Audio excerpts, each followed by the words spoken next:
నమస్తే, welcome to political corridor. నేను కవిత.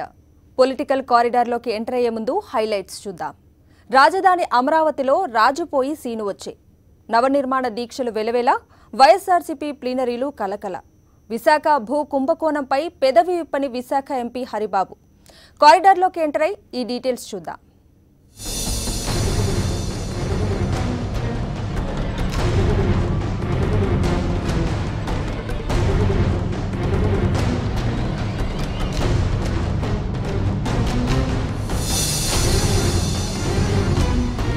అమరావతి నిర్మాణం మాట దేవుడెరుగు. అమరావతిలో సినిమా డైరెక్టర్లు మాత్రం రోజుకో ట్విస్ట్ ఇస్తున్నారు. ఇన్నాళ్ళు అమరావతిలో బాహుబలి రేంజ్లో సెట్టింగ్లు, డిజైన్లు సిద్ధం చేసేందుకు రాజమౌళిని సలహా సంఘంలో నియమించారు. ఆయన కుదరదు అనడంతో ఇప్పుడు ఆ స్థానంలో మరో దర్శకుడు బోయపాటి శ్రీను ఎంటర్ అయ్యారు. రాజధాని సలహా సంఘంలో కొత్త మలుపు. రాజధాని డిజైన్ల ఎంపిక సలహా సంఘం. గతంలో రాజమౌళి, కృషిలను నియమించిన సీఎం. ఆసక్తి లేదని చెప్పిన దర్శకుడు రాజమౌళి. తాజాగా ఆ స్థానంలో బోయపాటి శ్రీను. ఈ మధ్య సీఎం చంద్రబాబును కలిసిన బోయపాటి. రాజధాని నిర్మాణం, డిజైన్లపై ఇక బోయపాటి సలహాలు. గోదావరి పుష్కరాల సెట్లన్నీ బోయపాటివే. ఇప్పుడు రాజధాని సినిమాకు మళ్లీ బోయపాటి డైరెక్షన్. ఆంధ్రప్రదేశ్ రాజధాని సినిమాలో రోజుకో ట్విస్ట్ ఇస్తోంది ప్రభుత్వం. 3 ఏళ్లుగా ప్రపంచ దేశాలన్నీ తిరిగొస్తున్నా రాజధాని డిజైన్లను మాత్రం చంద్రబాబు ప్రభుత్వం కొలిక్కి తేలేకపోయింది. ఇప్పుడు రాజధానిలో తెలుగుదనం, చరిత్ర పేరుతో సినిమా డైరెక్టర్లను సీఎం చంద్రబాబు ఎంటర్ చేయించారు. రాజధాని నిర్మాణాల సలహాల కోసం వేసిన కమిటీలో బాహుబలి డైరెక్టర్ రాజమౌళిని తొలుత నియమించారు. ఆ తర్వాత శాతకర్ణి సినిమా విడుదలయ్యాక ఆ చిత్ర దర్శకుడు కృష్ణను నియమించారు. బాహుబలి, శాతకర్ణి సినిమాల్లో ఉన్న భారీ సెట్టింగులన్నీ రాజధాని అమరావతిలో కూడా వేయిస్తారన్న విమర్శలు వచ్చాయి.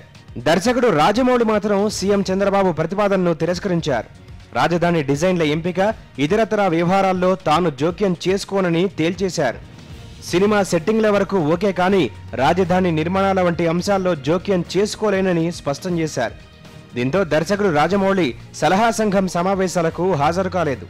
క్రిష్ కూడా ఇంకా ఎలాంటి సలహాలు రాజధానికి సంబంధించి ఇవ్వలేదు. దర్శకుడు రాజమౌళి తిరస్కరించడంతో సీఎం చంద్రబాబు మళ్లీ దర్శకుడు బోయపాటి శ్రీనును రంగంలోకి దించారు. తొలుత బోయపాటి రాజధాని లాంటి భారీ నిర్మాణాలకు సరిపోరని భావించి నియమించలేదు. రాజమౌళి తిరస్కరించడంతో గత్యంతరం లేని పరిస్థితుల్లో మళ్లీ బోయపాటిని ప్రభుత్వం ఆశ్రయించింది. గత సోమవారం సీఎం చంద్రబాబును బోయపాటి శ్రీను కలిశారు కూడా. రాజధాని నిర్మాణంలో చరిత్ర ఉట్టిపడే నిర్మాణాలు, డిజైన్లకు సంబంధించిన సలహాలు ఇవ్వాలని కోరారు. దీంతో రాజమౌళి స్థానంలో బోయపాటిని త్వరలో సలహా సంఘంలో నియమించనున్నారు. అయితే బోయపాటి శ్రీను అనగానే అప్పుడే అధికారులు ఉలిక్కిపడుతున్నారు. గతంలో గోదావరి పుష్కరాలకు సంబంధించిన సెట్టింగులు, పవిత్ర హారతి సెట్టింగులను బోయపాటి శ్రీనే ఏర్పాటు చేయించారు. సీఎం చంద్రబాబుకు భారీ పబ్లిసిటీ వచ్చేలా బోయపాటి ఏర్పాట్లు చేశారు. కానీ ఆ పుష్కరాల్లో CM Chandrababu publicity, short film కోసం జనాన్ని కట్టడి చేయడంతో 29 మంది పుష్కర భక్తులు మృత్యువాత పడ్డారు. దాంతో బోయపాటి సెట్టింగ్లపై తీవ్ర విమర్శలొచ్చాయి. అలానే కృష్ణా పుష్కరాల్లో కూడా కృష్ణా హారతి సెట్ను బోయపాటే వేయించారు. కొన్నాళ్ల కిందట ఆ హారతి సెట్టింగ్ కూడా ఈదురుగాళ్లకు కూలిపోయింది. ఇప్పుడు అమరావతి నిర్మాణాలకు బోయపాటి సలహాలనగానే అధికారుల్లో ఆసక్తికరమైన చర్చ సాగుతోంది. ఈ సినిమా మోజు రాజధానికి అవసరమా అని చర్చించుకుంటున్నారు. ఎన్ సతీష్, ప్రిన్సిపల్ కరెస్పాండెంట్, విజయవాడ. అధికార, ప్రతిపక్షం పోటాపోటీగా నిర్వహించిన సభలు ఆంధ్రప్రదేశ్లో రాజకీయాన్ని వేడెక్కించాయి. ఎవరికి జనం మద్దతుందో తేల్చుకునేందుకన్నట్టుగా సాగిన ఈ పోటీలో అధికార పార్టీపై ప్రతిపక్షం వైఎస్ఆర్సీపీ పైచేయి సాధించింది. వైఎస్ఆర్సీపీ నిర్వహించిన నియోజకవర్గాల ప్లీనరీల ముందు అధికార పార్టీ ఆధ్వర్యంలో జరిగిన నవనిర్మాణ దీక్షలు వెలవెలబోయాయి. టీడీపీ వర్సెస్ వైఎస్ఆర్సీపీ సభలు. అధికార పార్టీని డామినేట్ చేసిన వైఎస్ఆర్సీపీ, వేల మందితో కళకళలాడిన ప్లీనరీలు, జనం లేక వెలవెలబోయిన నవనిర్మాణ దీక్షలు. సీఎం పాల్గొన్న సభలోనూ కనిపించని జనం. నియోజకవర్గాల్లో జరిగిన ప్లీనరీలన్నీ హౌస్ఫుల్. విపక్షం దూకుడు చూసి ఆశ్చర్యపోయిన సీఎం. ప్లీనరీలపై ఇంటెలిజెన్స్ నివేదిక. ప్లీనరీలన్నీ దాదాపు సక్సెస్ అని తేల్చిన నిఘా వర్గం. నవనిర్మాణ దీక్ష తీరుతో సీఎం అసంతృప్తి.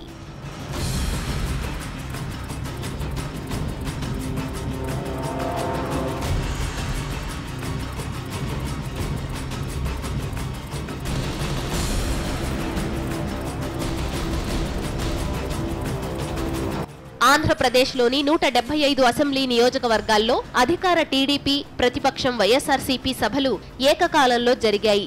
జూన్ 2 నుంచి 8 వరకు దాదాపు 70 కోట్ల రూపాయలతో ప్రభుత్వం నవనిర్మాణ దీక్షలు నిర్వహించింది. ఈ సభలన్నీ అధికార పార్టీ ఎమ్మెల్యేలు, వారు లేని చోట్ల ఎమ్మెల్సీల ఆధ్వర్యంలో జరిగాయి.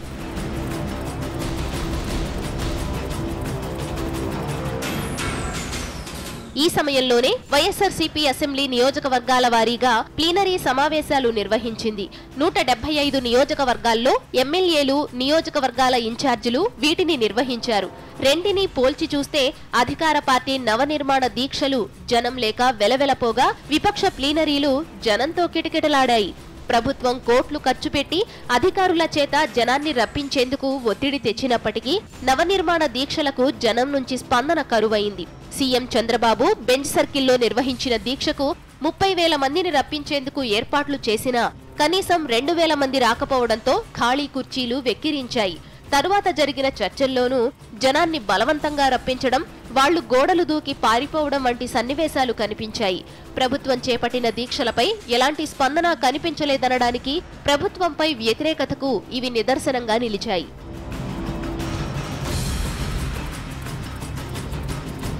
వైఎస్ఆర్సీపీ నిర్వహించిన ప్లీనరీలు కళకళలాడాయి. కార్యకర్తలంతా చాలా యాక్టివ్గా పాల్గొన్నారు. జనం పెద్ద సంఖ్యలో హాజరయ్యారు. నియోజకవర్గాల్లో భారీ ర్యాలీలు నిర్వహించి చాలా గ్రాండ్ గా ఎన్నికల సభల తరహాలో వైఎస్ఆర్సీపీ ప్లీనరీలు సాగాయి. ఈ సభలపై ఇంటెలిజెన్స్ నివేదికను సీఎం చంద్రబాబు తెప్పించుకున్నట్టు సమాచారం. అందులో వైఎస్ఆర్సీపీ పార్టీ ప్లీనరీలు గ్రాండ్ సక్సెస్ అని వచ్చిందట.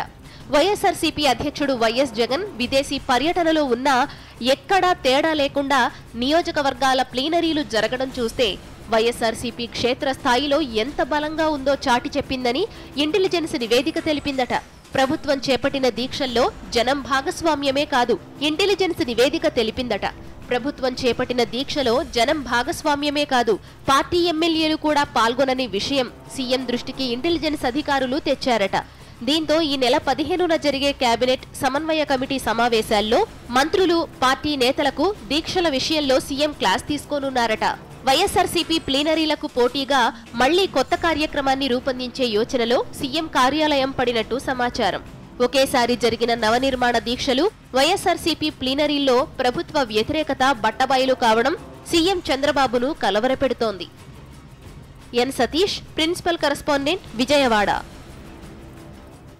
విశాఖ భూ కుంభకోణంపై విశాఖ పార్లమెంట్ సభ్యుడు, ఆంధ్రప్రదేశ్ బీజేపీ శాఖ అధ్యక్షుడు ఎందుకు పెదవి విప్పటం లేదు? తనను ఎన్నుకున్న నియోజకవర్గ ప్రజలను ఆయన నిర్లక్ష్యం చేస్తున్నారా? కుంభకోణంపై విచారణ జరిపించాలని బీజేపీ నేతలు అంటున్నా హరిబాబు స్పందించకపోవటానికి కారణమేంటి?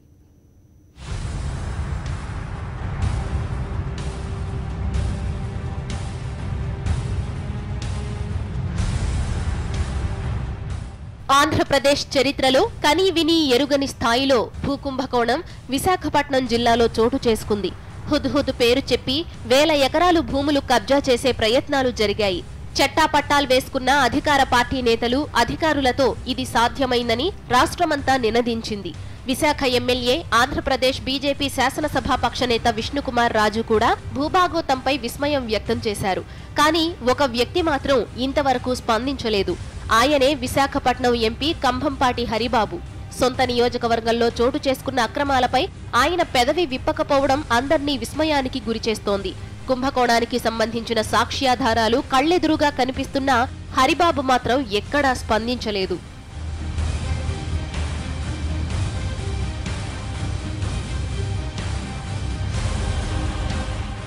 తాము ఎన్నుకున్న ప్రజాప్రతినిధి ఇంత ఉదాసీనంగా వ్యవహరిస్తుండడం విశాఖవాసులు జీర్ణించుకోలేకపోతున్నారు.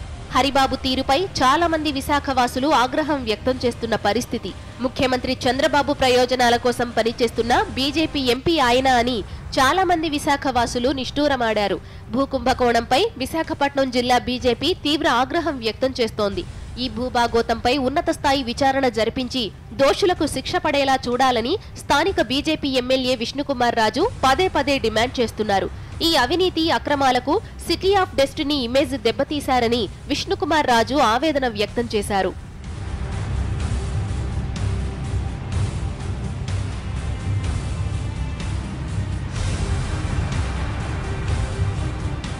భూముల కుంభకోణం వెలుగు చూసిన తరువాత ఎంపీ కంభంపాటి హరిబాబు ఎక్కడా కనిపించలేదు. హరిబాబు మౌనం వెనుక ఏదో మర్మముందనే మాటలు వినిపిస్తున్నాయి. ఆంధ్రప్రదేశ్ బీజేపీలో చంద్రబాబు వర్గానికి హరిబాబు నేతృత్వం వహిస్తున్నారనే విమర్శలు వినిపిస్తున్నాయి.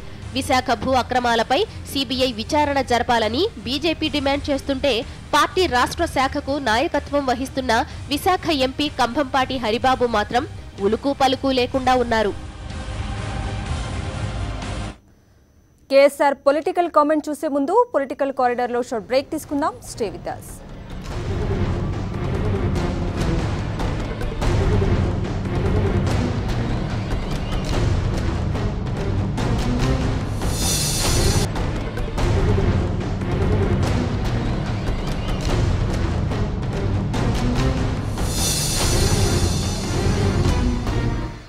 Welcome back. ఆంధ్రప్రదేశ్లో కొందరు ఎన్జీఓ నేతలు అనుసరిస్తున్న తీరు చిత్రంగా కనిపిస్తోంది. వైఎస్ఆర్సీపీ ఎమ్మెల్యే ఎవరో ఏదో అన్నారని చాలామంది మండిపడుతున్న తీరు ఆశ్చర్యం కలిగిస్తోంది. ముఖ్యమంత్రి మాటల్ని సమర్థించే ఉద్యోగ సంఘాల నేతలు విపక్ష సభ్యుల మాటల్ని మాత్రం తప్పుపడుతున్నారు. ఎన్జీఓ సంఘాలు రాజకీయ నేతల వ్యాఖ్యలపై కేఎస్ఆర్ పొలిటికల్ కామెంట్ ఇప్పుడు చూద్దాం. ఆంధ్రప్రదేశ్ ఎన్జీఓల సంఘం నేతలు కొందరు తీరు ఆశ్చర్యంగా ఉంటుంది. ఒకప్పుడు ఎన్జీఓ నేతలు అవసరమైతే ప్రభుత్వంతో ఢీకొనేవారు. కానీ ఇప్పుడు ప్రభుత్వానికి భజంత్రీలుగా మారుతున్న వైనం విమర్శలకు గురి అవుతోంది. ఈ మధ్య వైసీపీ ఎమ్మెల్యే చెవిరెడ్డి భాస్కర్ రెడ్డి కొందరు ఉద్యోగులు లేదా అధికారులను ఉద్దేశించి పరుష వ్యాఖ్యలు చేశారన్నది వారి అభియోగం. తమ ప్రభుత్వం వచ్చాక తమ పార్టీ వారిని వేధిస్తున్న కొందరు అధికారులను అండమాన్ పంపిస్తానని చెవిరెడ్డి అన్నారట. ఆయన ఆ మాట అన్నా అది జరిగేది కాదు. ఎందుకంటే అండమాన్ ఏపీలో లేదు. అయినా చెవిరెడ్డి ఆ మాట అనకుండా ఉండాల్సింది. ఆ తర్వాత ఆయన వివరణ ఇచ్చారు. తాను అధికారులను ఉద్యోగులను అందరినీ ఉద్దేశించి అనలేదని, 90% మంది ఉద్యోగులు మంచివారేనని, 10% మంది కావాలని వైఎస్ఆర్ కాంగ్రెస్కు చెందిన వారిని వేధిస్తున్నారని, వారిని ఉద్దేశించే అలా అన్నానని ఆయన చెప్పారు. ఒక ప్రజాప్రతినిధిగా ఆయన ఆవేశపడటం తప్ప కాదా అన్నది పక్కన పెడితే కొందరు ఎన్జీఓ నేతలు ప్రభుత్వానికి బాకా ఓదటంలో హద్దులు కూడా మర్చిపోతున్నారన్న విమర్శలు వస్తున్నాయి కదా. ఉదాహరణకు ఏపీ ఎన్జీఓ సంఘం అధ్యక్షుడు అశోక్ బాబు ఏకంగా ముఖ్యమంత్రి టీడీపీ అధినేత చంద్రబాబు నాయుడు జీవితాంతం ముఖ్యమంత్రిగా ఉండాలని కోరుకుంటున్నట్లు ప్రకటించారు. అలాంటి అభిప్రాయాలు వ్యక్తం చేస్తే ఆయన రాజకీయాలు ఆడుతున్నట్లా కాదా? విజయవాడలో చెవిరెడ్డిని విమర్శించడానికి మీడియా సమావేశం ఏర్పాటు చేసిన కొందరు నేతలు మరి దీని గురించి ఎందుకు మాట్లాడలేదు? తమ ప్రయోజనాల కోసమో లేక మరే కారణంతోనో ఒకే పార్టీ అధికారంలో ఉండాలని ఒక నేత అన్నారంటే దాన్ని తప్పుపట్టవలసిన బాధ్యత ఇతర ఎన్జీఓ నేతల మీద లేదా? తమకు రాజకీయాలతో సంబంధం లేదని నీతులు చెప్పే నేతలు చెవిరెడ్డిని మాత్రమే ఎందుకు విమర్శించారు? అంతేకాదు, ఈ మధ్య ముఖ్యమంత్రి చంద్రబాబు నాయుడు తప్పు చేసే సిబ్బందిని ప్రజల ముందు శిక్షిస్తానని ప్రకటించారు. అది చట్టసమ్మతమా కాదా అన్నదానిపై ఈ నేతలు ఎందుకు మాట్లాడటం లేదు? ప్రజల ముందు సిబ్బందిని కర్రలతోనో కొరడాలతోనో శిక్షించే తరహా అరబ్ దేశాల సంప్రదాయం ఏపీలోకి తెస్తే ఈ ఎన్జీఓ నేతలకు అవమానంగా లేదన్నమాట. అయినా వారు పాలకులకు భజన చేస్తారన్నమాట. విపక్షం వారు ఎవరైనా మాట్లాడితే మాత్రం వెంటనే స్పందించి ఏలికల మెప్పు పొందాలని తాపత్రయపడుతున్నారన్న విమర్శలు వచ్చే అవకాశం ఉంది. గతంలో కూడా కొన్ని ఘటనలు ఇలాగే జరిగాయి. విపక్షం వారు చేసే వ్యాఖ్యలపై ఒక సందర్భంలో పోలీసు అధికారుల సంఘం గగ్గోలు పెట్టింది. ఆ తర్వాత తెలుగుదేశం ఎమ్మెల్యేలు కొందరు ఘాటైన వ్యాఖ్యలు చేసినా నోరు విప్పడానికి భయపడ్డారు. ఉదాహరణకి ముసునూరు ఎంఆర్ఓ వనజాక్షి విషయంలో కానీ, రవాణా కమిషనర్ బాలసుబ్రహ్మణ్యం విషయంలో కానీ తెలుగుదేశం ఎమ్మెల్యేలు ఎంపీలు చేసిన వ్యవహారంపై ఒక్క ఎన్జీఓ నేతైనా నోరు విప్పాడా? నిజమే, ప్రభుత్వ అధికారులు నిజాయితీగా నిష్పక్షపాతంగా పనిచేయాలి. కానీ వారు ఆ విధంగా చేస్తున్నారా లేదా అన్నదానిపై ఎనడైనా సంఘంలో ఆత్మవిమర్శ చేసుకుంటున్నారా? జన్మభూమి కమిటీలు చేయమన్నట్లు చేయడమో లేక టీడీపీ కార్యకర్తల ఆదేశాలకు అనుగుణంగా వెళ్లడం జరుగుతోందా? అంటే అధికార పార్టీ వారు ఏమన్నా ఈ ఎన్జీఓ నేతలు రియాక్ట్ కారన్నమాట. ఏపీలో అధికార పార్టీ రాజకీయ అహంకారంతో పాలన సాగుతోందన్న భావన ఉంది. దానికి భయపడో లేక మరేదైనా ఆశించో ఈ నేతలు రాజకీయాలకు అండగా ఉంటున్నారని అనుకోవాలి. ప్రభుత్వ యంత్రాంగం నిజాయితీగా నిష్పక్షపాతంగా పనిచేసే రోజులు రావాలని ఆకాంక్షిద్దాం.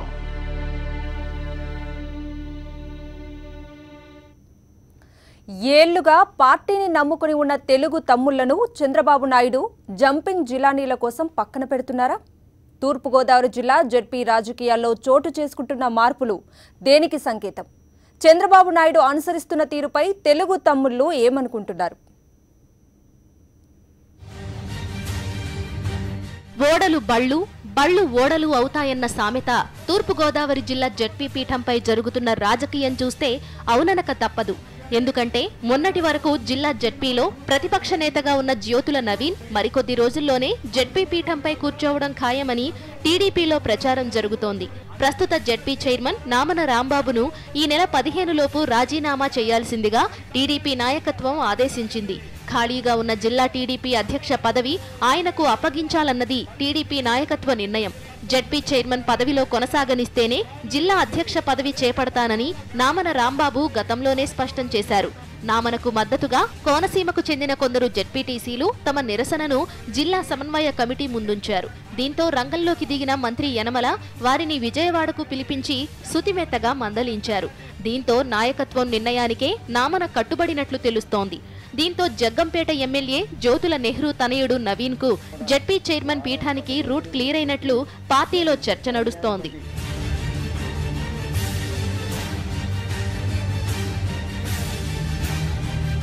మరోవైపు గురువారం మహాసంకల్ప సభ కోసం కాకినాడ వచ్చిన చంద్రబాబు నామనతో అంటిముట్టనట్లుగానే వ్యవహరించారు. వేదికపై ఓ పక్కన కూర్చొని నామన కూడా ముభావంగానే కనిపించారు. ఫిరాయింపుదారులతో పదవి కోల్పోవాల్సి వస్తుందని నామన ఎప్పుడూ ఊహించుకోలేదని, పార్టీ కోసం పనిచేసే నేతలతో నాయకత్వం ఇలా చేయడం బాగాలేదని నామన మద్దతుదారులు కొందరు చెవులు కొరుక్కుంటున్నారు. బి రాజు, కరెస్పాండెంట్, కాకినాడ. ఇది ఇవాల్టి political corridor. Stay with us.